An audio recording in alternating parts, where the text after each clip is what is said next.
we see only one corner, I feel. I mean, it's split, actually. I can see one part of the slides. Now I can see all of them. Yeah, that's perfect. Oh, so, okay. Yeah. So now you see the slides, right? I see the exact slide. Yeah, now I can see them perfectly. Okay, let's go for it.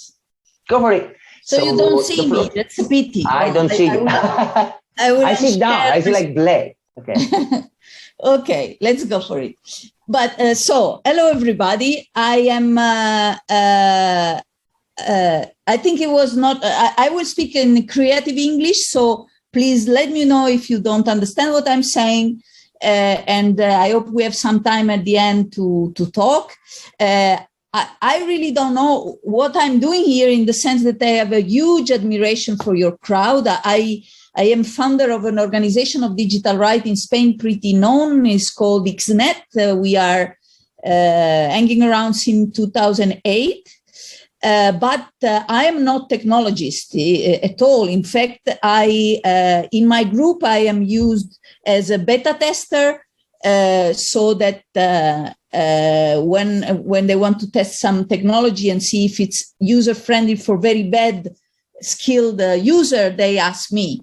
So, but I think what they want me to, the reason why the friend of the organization want me to be here is because we are trying with Xnet to lead a project in the school. So I think there is much that we can bring as the user of you all do, and very much what is needed for the institution to understand in order to not make very bad mistake in policy making. On this, I am pretty skilled. I am 40-year activist. I'm doing activism since 40 years. So I've tried to have conversation with many institutions. And in this moment, we are having a project. We create with Xnet a plan, which is called the Plan for Democratic Digitalization, because we were approached in 2019 by a group of families of mothers and fathers of kids in school, pretty small kids, 9, 4, 5, 6, 10 years old, that they were, was even before the COVID, they in school, they asked them to sign the authorization for their scholarization by using completely only some of the big tech suite for education. And some family that didn't want to sign because they had some problem with the privacy politics or the danger of what it can mean that you have all your digitalization in a cloud that is not sovereign, that the school doesn't control, etc., was worrying for them. And but if they didn't sign, the other alternative was for the kid to just be excluded from the activity in the class. So we saw that there is no alternative at the moment in school. This plan is created for Catalonia, because in Spain the competency on education are regional for the autonomía. So this is designed for Catalonia, but we, of course, now know pretty a lot about the subject, and we know that in Spain is the same, but not only in Spain, also in Europe, and probably not only in Europe. Now, our research just reaches Europe, but I'm pretty sure that the situation is not only in Europe. So our essential public services like education or health, even the whole administration are left. They are not digitalized in a particular way. They are, our government are just not busy with the business of doing nothing about the digitalization of the structure. So this huge gap left in the digitalization of societies by the lack of duty of care of institution left the door open of the digitalization completely designed on idea of corporate profit, which I am in favor. So, I mean, corporation, enterprise, small, big or huge, are doing their job. They look for a place where they can have a business and they do the business. The problem, what I'm criticizing here is the lack of duty of care from the institutions. This is why the title of my talk is just mentioning a line that I like very much from an author, which is Alejandro Barrico, say that we are guided by an elite that use digital technology but not digital rationality. And when I give this talk, then I have a long explanation on what I mean by digital rationality, but today I really don't think I have to do this part of the talk, because I'm sure we all share this idea that the network activity bring to disintermediation, bring to a way of means of transparency and to rethink the governance, which are much more not only efficient but democratic in the very sense of the etymology, which is the people having the authority. But so what is more interesting that maybe for the community that you represent, what I think is more important is a bit to ask for your help, in fact, because as I say, I have really much of admiration of all the work, and I would like to have a little of all the skills you have. So a bit sharing with you the surrounding in which the digitalization is happening.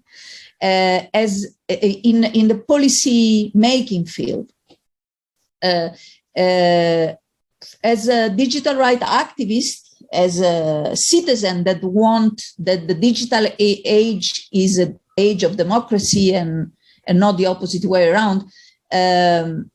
In this context, I think we can divide the way of how we see it in two parts. Just a second, I keep this part. So what I'd like to, what I'm trying to explain, we have designed around this project, as I was explaining, this plan, which is called the Plan for Democratic Digitalization. And from this plan, we have produced a prototype, I will tell you after.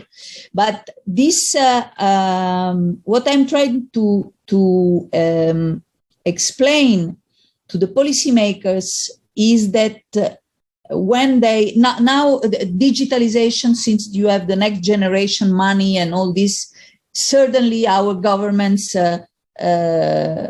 see that there is a digitalization going on, especially the COVID have helped them to see. But of course, digitalization is already going on for half a century, and digital, the internet, is not what they know now.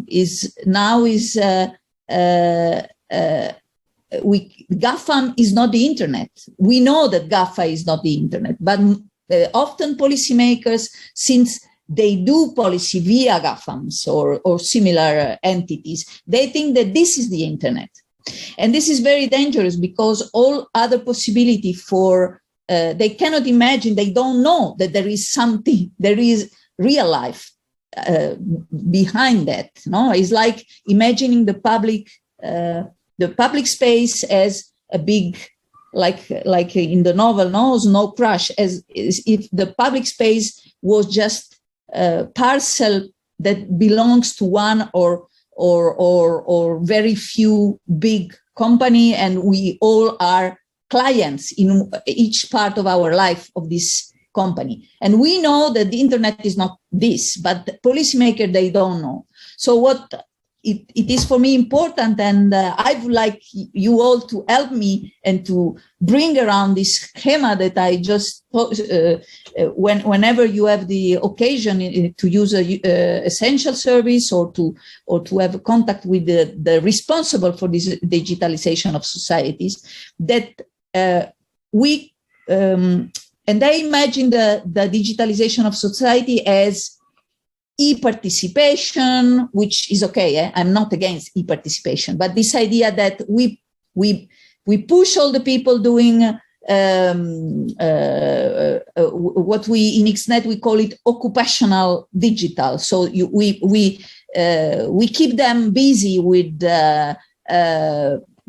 blinking useless thing of participation that will not be taken in account, without learning anything of the communities that they get auto-organized for a long time, the online communities, having learned nothing about the hacker philosophy or not even heard about, etc.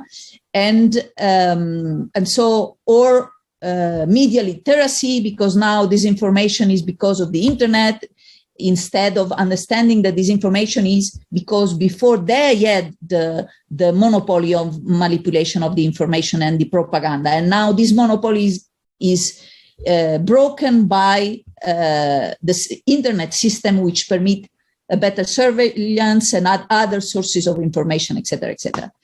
But apart all this, they already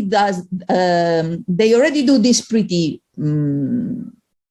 not well, but they don't know that before all this, there is digitalization itself, which is which tools do we use while, is it possible that our calendar of our health, the health system calendar with all our private data on health, for example, COVID, etc., is linked directly to a Google Calendar?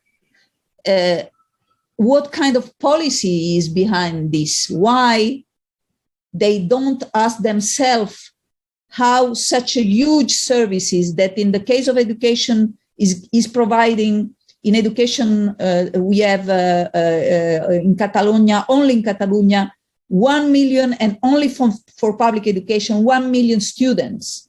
So why in the politics is not asked how it can be possible that a corporation, which is so a for-profit company, is interested in giving us for free the digitalization of 1 million persons, kids, right? So it is important that we we actively demand for a digitalization that has privacy, but not only privacy, interoperability, sovereignty of data, inviolability of communication. We all use Gmail, so which is, kids having Gmail with 4 years old and being captive of a concrete type of email services for probably all their life. Net neutrality, of course, the auditability of the code, etc., freedom of expression, etc., that we have to rebuild the digitalization of our society on tools that have the security, of course, but this is a field that I leave it up to you because I am not very good at it, but they are very worried on security, so this is okay. This is a good news. This is the part of the story that they have understood. But all the other elements, security is not enough. We need society that also are beneficiated with all this by default and by design rights. The situation is so okay. I go back to our own prototype. So we do a design of something. In fact, it's pretty simple. What we propose is basically to to have a sovereign digitalization, which consists in using, first of all, servers that you control and servers that are respecting the relation between them and the client shouldn't be the state. The client should be their client. So in this case, the schools or the hospital or me and you. So we propose to change the servers, some servers that if they receive a requirement from the authority will inform the client, because they consider the people as the smallest unit of democracy, the client, and not only the authority, the client. And then the other idea is something absolutely obvious, is to use open source software so that they can be distributedly auditable in school, but to solve the problem that, because this is, we didn't invent, of course, always we had in school also the possibility to have open source, of course, but the problem is that people doesn't adopt it because of a lack of usability, and because what the big tech have done with the suite is that they have aggregate all the tools, which for someone that doesn't know anything about digital and doesn't want to know anything about digital because he's busy with other fights, which is not the digital, make them the life too difficult. So they will for sure use. So the thing is to force institutions that up till now they were leaving blank field just by retreating themselves, like in the fight, and leaving the space to big techs to occupy the spaces, and big tech taking it because it's their business and they are right in doing that. So asking institutions to take their responsibility, because if not, I don't know why we pay them their daily, their monthly money, to give to option that have the design by default and of sovereignty by default by design, to invest in code already existing, open source code already existing, such as Nextcloud, Moodle, Etherpad, Bluebottom, Jitsi, blah, blah, blah, blah, and to aggregate in one only suite. But I don't want to speak with you of technicality because you beat me, I'm sure, with, I cannot even ask most of your questions. So we are basically creating a suite only with trustable and only in very consolidated open source tools, is constituted by blocks that can be and have a big part on interoperability with other tools, both with the open source or private source code. So interoperability is also very important, because many of the format that they create in the school, then they cannot anymore recuperate it. For example, Google site, or for example, we have seen now that a lot of classes are completely built and taught with the Google site, which is great, but you can. It's not in interoperable format, so you cannot bring all your work as a teacher, for example, or a student somewhere else if you decide that you don't like anymore this provider. So with this, we have done a prototype. It's already functioning in 3 schools in Barcelona. We tried to have the support of the Catalan government, but we didn't get it at the moment. They should be the responsible for education, but they are not very much interested in this story. But maybe they change their mind, because the one that we are prototyping in Barcelona, it's working very well. It's only 3 schools, but we have already other 15 asking in Barcelona only, and we have not yet done a big propaganda, and other 40 asking for all Catalonia. And I'm sure that this prototype, which will be, of course, open source, etc., and it's already online, it is shareable for many other situation and many other, not only education in many other places and countries, and but also in other fields like administration, health, etc. So, and now I want to just to finish go to another piece. So from prototyping, so we did a plan, then we did a prototype, and we tried to install, and we install a prototype and check how it works.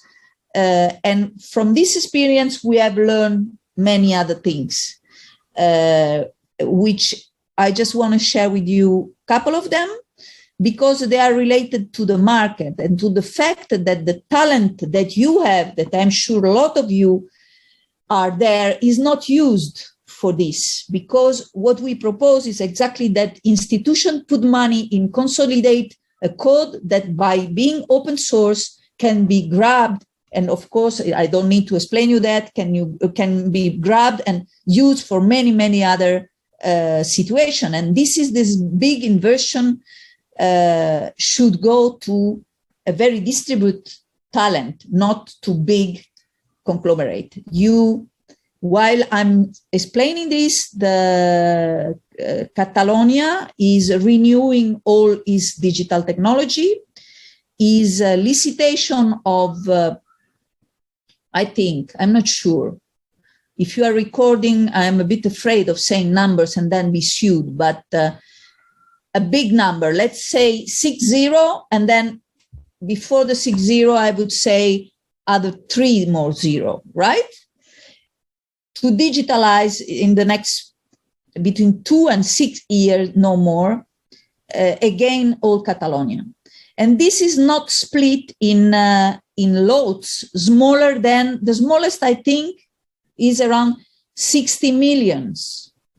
And you cannot reach it, I suppose, because you have to be reliability enough to, if something go wrong, to give back 60 millions.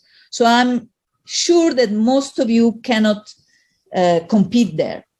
And so by seeing this, because we have a prototype that works, we have schools that want it, a prototype with the sovereignty of the crowd education in the center, everybody can audit, control, etc., using open source, everybody happy. But to reply, if they block us, if the institution doesn't want to put money in this, is very difficult that we can compete with the other model, right?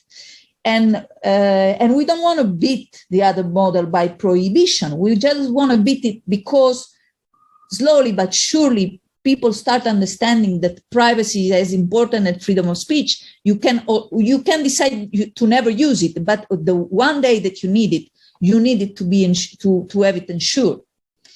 So to end up, I just want to say that this is a graphics. So seeing that was very difficult to involve all the digital talent and capacity to build this other alternative with sovereignty in the center, because the money doesn't reach the small unit like you are, your expertise, your great expertise, etc. So we start studying and seeing if, and I'm sorry for the people that they are not here from the EU, because our study is related to the European Union, but I hope this could be useful for you to reproduce in your context. But the study is on the European Union. So we thought that the European Union was pro-monopoly. I mean, it is pro-monopolies, but the legislation that was crafted in a way to make this very difficult. And we discovered that not at all, that in Europe, you have to know that the legislation protects us, the citizen, in order that small unit could be part of these big budgets. So if it's not Europe, we thought, oh my God, so then it's Spain. But it is not Spain. It is not Spain because the regulation on how to prepare legislation coming from this directive, European directive, it's good.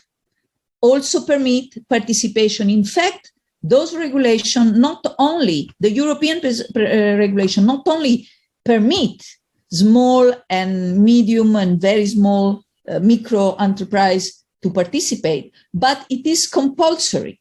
So our governments should split all the licitation in very, very small lots in order so that it can be more distributed. But are the graphics from the EU, so it's not from some radical activist. These are the graphics showing the situation in Europe. Basically, no country reached the 50% of small and medium enterprise participation in any. This is not only in digital.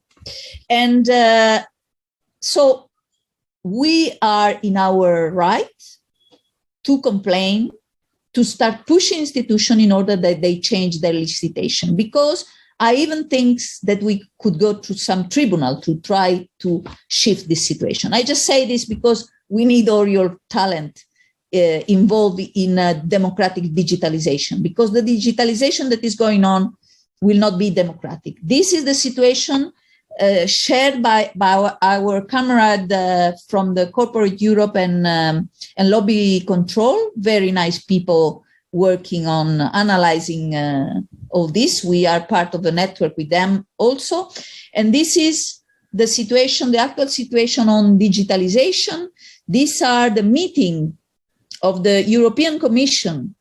As you can see, the people defending the digital right are not the major interlocutores, stakeholders for this business, for this matter, for the European Commission. And the situation is a situation of a huge dependency on non-sovereign solutions.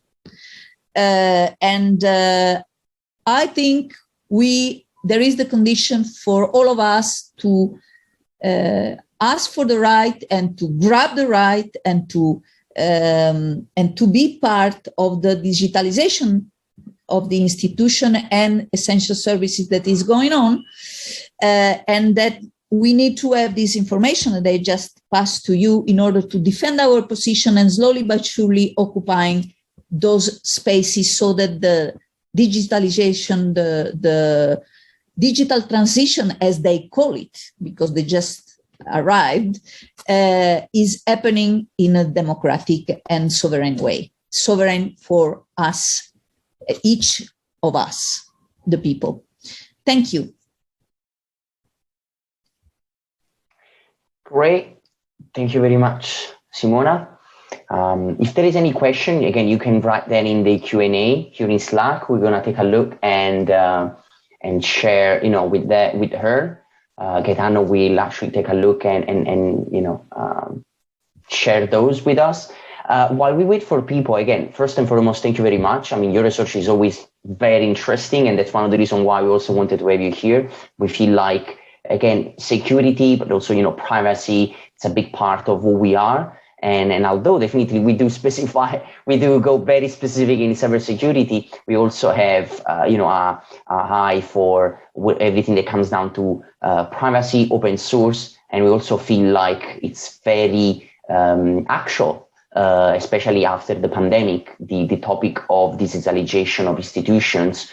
And we do share, the vision that you have, that it's a process that needs to be done more carefully, that has been done in the past.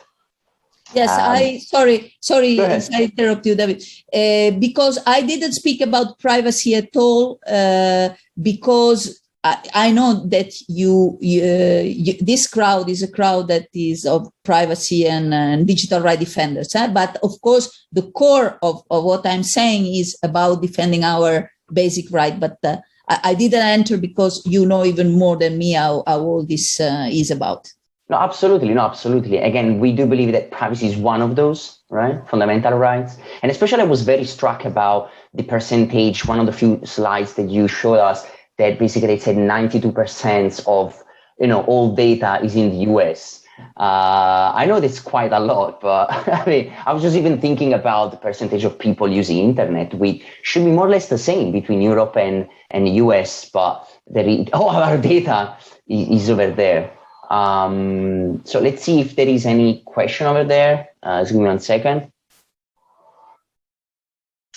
Oh yeah, okay, no, it's just someone that basically thanks you for, sharing this information and basically putting the point on how important it is to, have data sovereignty, actually. I don't know, I do have a question though. I mean, so we have some more time for people to come up with some question. And I think it starts back to at the beginning, perhaps your presentation, when you were mentioning about the policymakers that basically they don't know better, right? They don't know how to do, they don't know what they are doing basically and what they are doing. Do you feel like that perhaps these issues that we are having, these contrasts we are having stem from the fact that perhaps those policymakers, they are, how can I say, born outside of the digital revolution and they're actually seen as an external actor rather than, for example, people of a different, generation or age that actually are more into technology and in general digital? Do you think that it could be one of the reasons, or no? They are born out of the world, so there is no any there is no, it's not the sectorial, is not no, but I really believe very much on what Mr. Sturgeon was saying, that the 90% of everything is junk. So, and this is for me, the only law I really believe in is this one, the Sturgeon law. 90% of everything is junk. So I'm sure that this 10% of good policymaker will permit me to say that, which are very good people struggling, that the 90% of, so that policymaking, especially now, because it's based on a structure that is pre-digital as a structure. So the political party behave still if disintermediation would never happen. So before we need our representative to go inside of the parliament and then they come out and they tell us what was happening inside. But now with the camera, we can see it all day. So they still behave like political party were never been disintermediated, like the media, like the creative industry. They are just protecting a status quo, which is the monopoly of the power between to be the intermediary between us, the people, and the mechanism of governance. But they are wrong, because they are just defending their place. So I am speaking with politicians since 40 years, and except this 10%, what you find in front of yourself is someone that doesn't want to move, is someone scared of everything, because if ever he moves, something could change and somebody could get annoyed. So the governance structure that we have up till now is a structure that brings us to fascism, because in a situation of very big economical difficulties, to not fixing things, it just brings people to get desperate and taking extreme desperate solution. So this is why it's so important that as the people that we have, I myself have learned, many of you have born like this, that you understand what is disintermediation, what is a fast communication in a network, what is a forking by keeping an eye on what another node does, but without needing to be all together everywhere all the time, but we can cooperate in a fast, agile way. We try to transfer this way of governance in all the spaces of governance we have, from our families to the school, to wherever, to our workplace, to our hobbies or whatever we do, because it's a matter of the future democracy, which only can be a networked democracy, copying the structure of the internet, or fascism. So I don't think that we have any other alternative. Okay, yeah, thank you very much. Yeah, Simona, absolutely. I mean, I don't see that we have any more questions. So I would thank you again. and really appreciate your keynote. For our attendees, we're gonna have 15 minutes break. Then we're gonna meet up again at 4:15 for our next talk. Again, thank you, Simona, and hope to see you again here in Barcelona. Are you still in Barcelona? Yes, I think I know you. We met once. We met once. You were just arrived in Barcelona. Exactly, right? 5 years ago. Okay, so let's do it again. 5 years is enough to do it again. Absolutely. We should have met up, absolutely. And we will definitely do it. So we can discuss these topics more in depth. Okay. So again, thank you very much.